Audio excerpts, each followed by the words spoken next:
Hello and welcome to my first real video here on the channel. Today I'll be dissecting the policy stances of Trump and Biden. My goal is to attempt to show the truth behind each separate candidate's views, even the candidate I support. My goal is to also try and be as nonpartisan as possible throughout this video, for the most part. I'll start off by quickly telling you my personal political affiliation. I'm a registered Democrat in the state of Iowa, and in the Democratic primary I voted for Bernie Sanders. Don't even get me started on that. In a general election, I will be voting for Joe Biden and Kamala Harris. For this video, I will simply be discussing each candidate's views, not my own opinion on the candidates. I'll be focusing on a few policy issues that are considered to be the most important ones. These policy issues I'll be focusing on are COVID-19, healthcare, the state of the economy, police and criminal justice reform, gun violence, immigration, education, foreign relations, and climate change. I will end the video with a low opinionated piece, but I'll tell you when that happens. I'll also have a few opinionated pieces here and there. Being as though this is a political and environmentalism focused channel, please try not to attack me or anyone else for that matter in the comments. Or do. That may make for some good content in the future. COVID-19. Both candidates have very differing views on the current pandemic plaguing America. Trump has a very anti-science stance, while Biden has a more pro-science stance. Oh, I should probably mention here, I'm an environmental engineering major at a research university in Iowa, so I do have a bit of bias here in this field. Trump has by all accounts failed to address this pandemic. He himself has gotten the virus. No matter how you feel about it, true experts in the field tell us just how deadly the virus is. Don't take it lightly. Trump himself has made this virus political. It's all on him. He has pushed for a vaccine, which according to him is going to solve all our problems. Let me just remind you here in this video, a vaccine won't end this pandemic. It's much more complicated than that. However, we do know one thing for sure, that Trump is quoted on tape saying that he purposefully downplayed the virus. You just breathe the air. That's how it's passed. And so that's a very tricky one. That's a very delicate one. It's also more deadly than your strenuous flus. This is deadly stuff. On the other hand, Joe Biden plans on actually addressing the pandemic.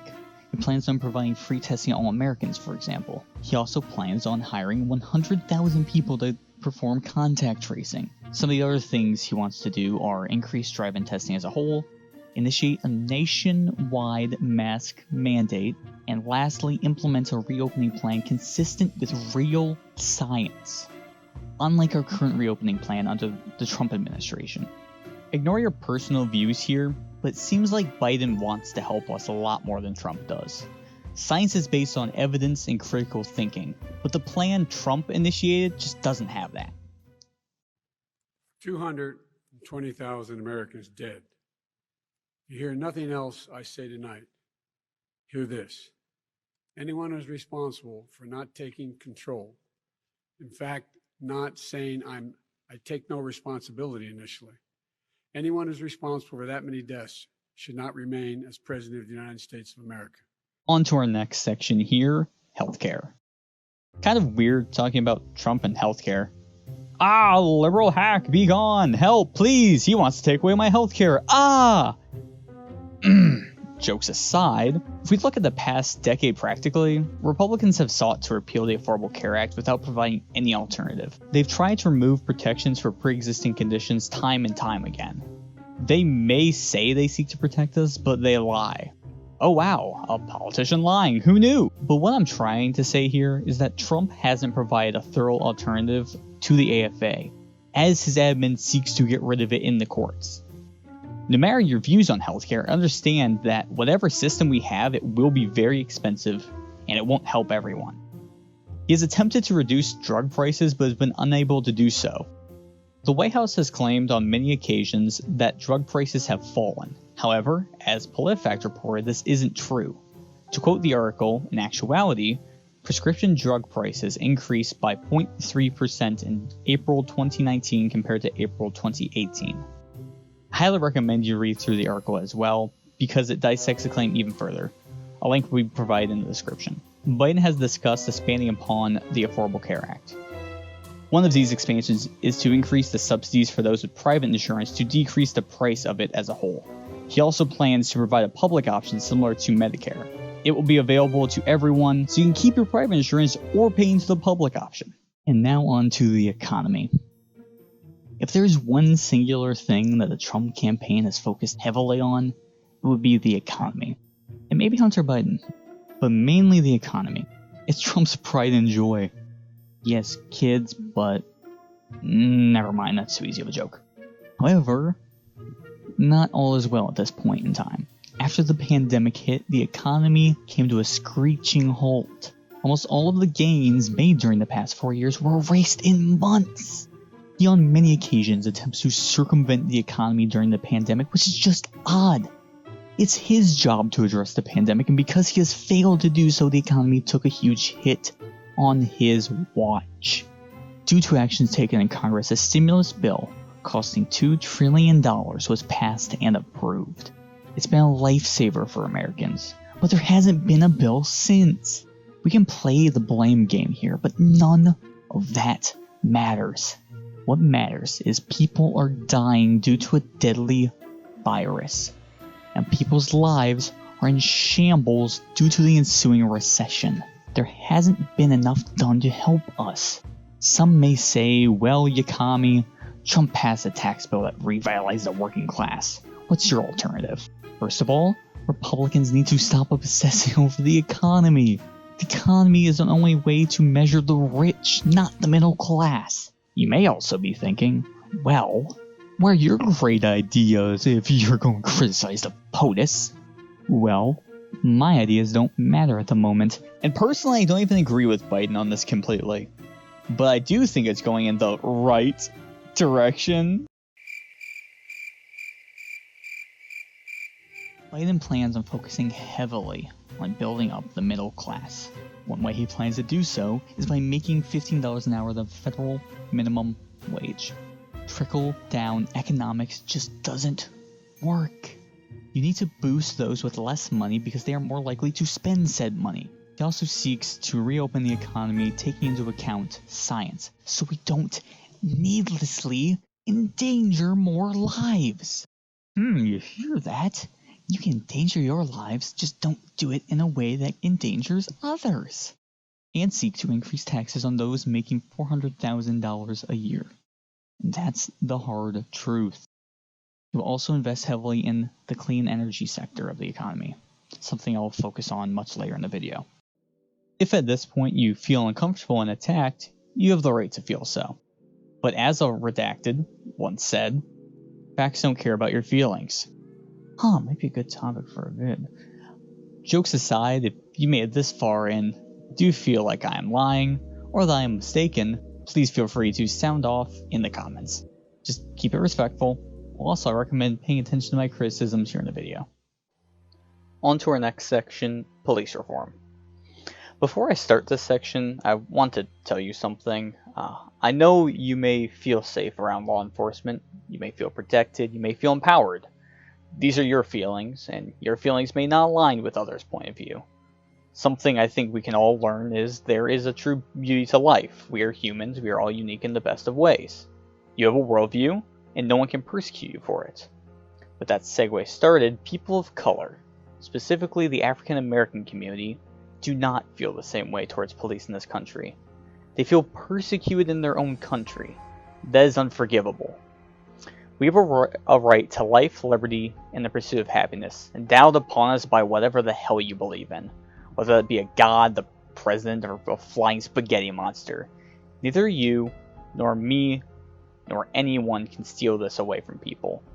We need to address the disparities of the races here in this country. And we need to do it now, not later. This is coming from a white man telling you to care about race. I know this will fall on deaf ears at best. It always does. To transition from there, Trump has declared himself the law and order president. He has, in fact, signed an executive order that addresses some of the police brutality in this country. He has also promoted the good cops in an effort to end the stigma of police being evil. This is in response to widespread protests around the country attempting to address a deep racial scar. He and many other Republicans have sought to punish protesters to prevent further damage. This includes multiple laws making it legal to run over protesters. I have an obligation to add here that part of the First Amendment directly states that we as American citizens have the right to protest. Amy Coney Barrett may want to take some notes on that. Biden has denied the widespread allegations of defunding the police. He instead seeks to reform them in a substantial way. He seeks to alleviate the stress on the officers by reducing their duties and giving them to others who are more qualified to address those situations. Reallocation. He seeks to reallocate funding, not defund them. And here we are. Gun violence. A subject that really no one can agree on, honestly. Oh, guns, how you corrupt society. Hell, most of my friends have differing views on guns, and we're all rather left, actually. To address my bias here, I am pro-gun control. Not anti-gun, nor pro-gun. I am pro-intelligent, substantial gun reform based on the facts. Now to the two candidates' views on the matter. First, Trump. Trump and many other Republicans argue that the issue here isn't guns, but instead mental health. These individuals are mentally ill. They need help. Oh, that poor man, that poor white man. Hypocrisy aside, this isn't true. Most mass shooters here in America are completely sane. Also, to Trump's credit, after multiple mass shooters, he has spoken out against them and promised reform, specifically upon background checks.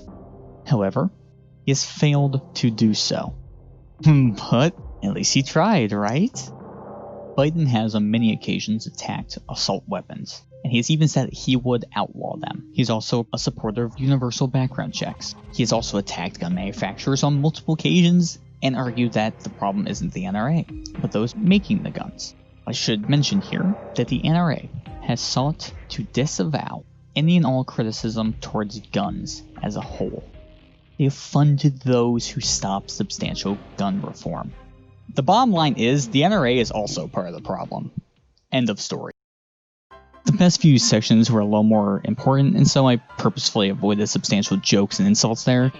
To make up for that, I will do a rapid-fire discussion of a few issues I don't delve into in this video. This section is completely opinionated. You've been warned. Supreme Court, more like supremely hypocritical and just plain disgusting. Science? Never heard of her. I only fuck God. Abortion? You mean baby killer? You have no right to infringe upon a woman's ability to regulate her own body. Wait, I hear the keyboard warriors already. Oh, I thought you were pro-science. Isn't the baby alive? Checkmate, lib. No. Stop. Science does not back up your bullshit. Hunter Biden. Wait, this makes no sense. This is their smoking gun? Same-sex marriage. Stop. Just stop. Why the hell do you give a fuck who someone marries? Just stop forcing your ideals onto us, you fucks. Your holy book shouldn't dictate a functioning society when not everyone believes in your deity.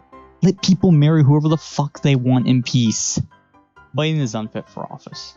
No matter how you feel about Biden's mental acuity, you cannot in your right mind attack him for it while Trump is unable to remember the phrase train of thought, while criticizing Biden for losing it. Something else I should mention, stop with the Biden smelling girls hair shit, you absolute dumbasses. Trump is accused of rape on 23 accounts, all of which were settled out of court and some involving Epstein, the pedo who Trump was buddy-buddy with. Trump hits on his own fucking daughter. God damn.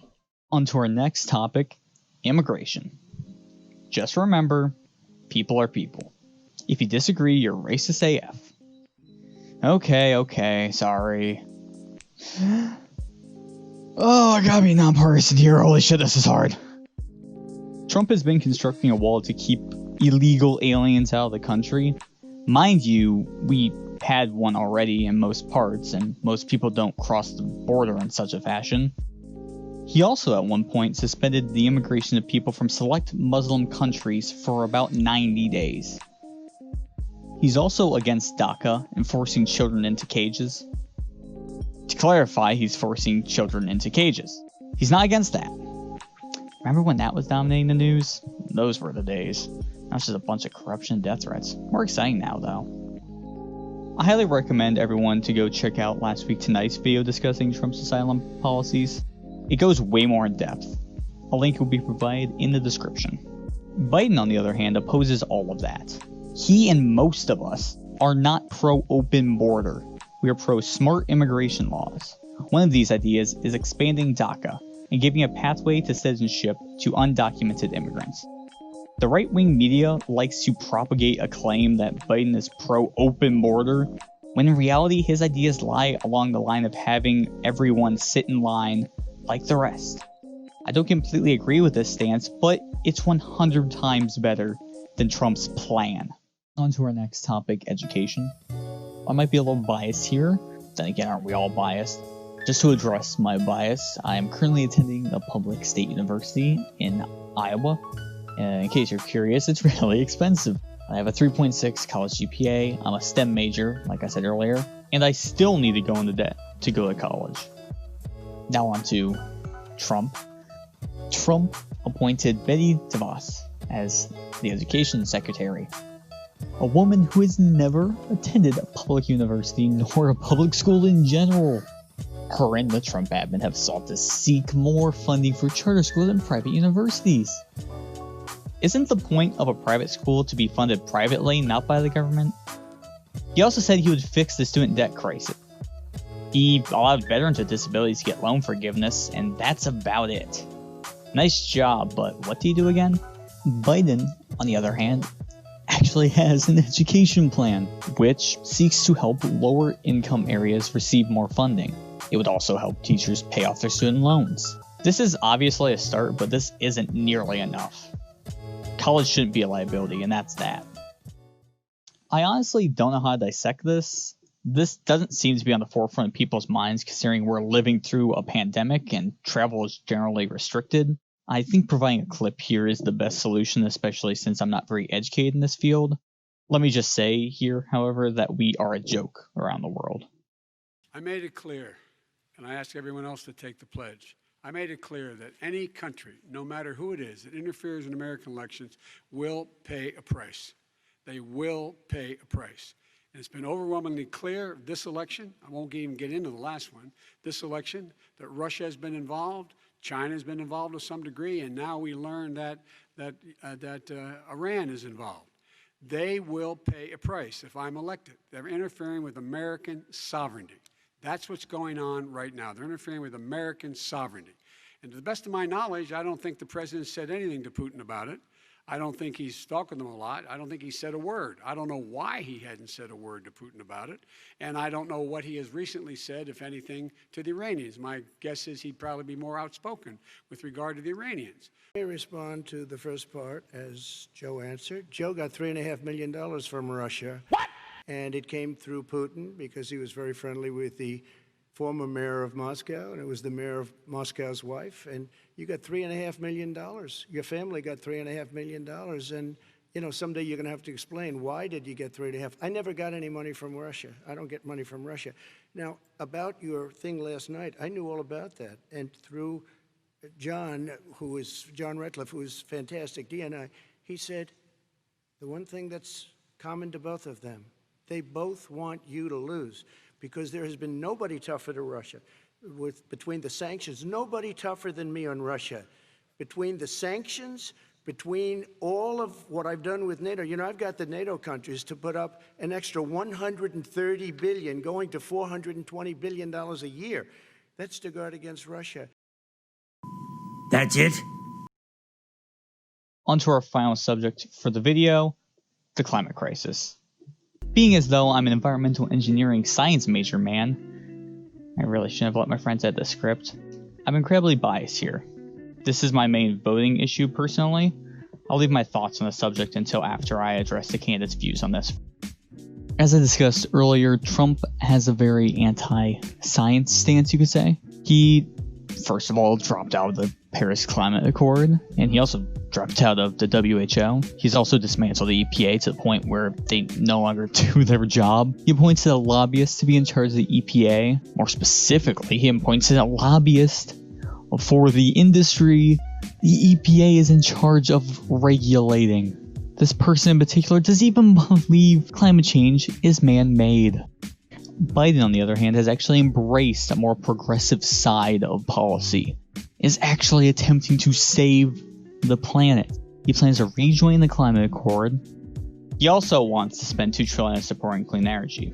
He also wants to end carbon emissions by power plants by 2035. There's much more, but these are some of the most important aspects.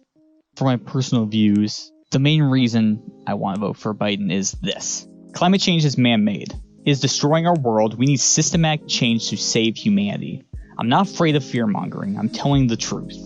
The truth is scary. It suggests we are purposefully killing our planet because we are. We are poisoning society through our unsustainable means. Please, if you're watching at this point somehow, just take one thing away from this video. We need to push for sustainability if we as a species want to survive.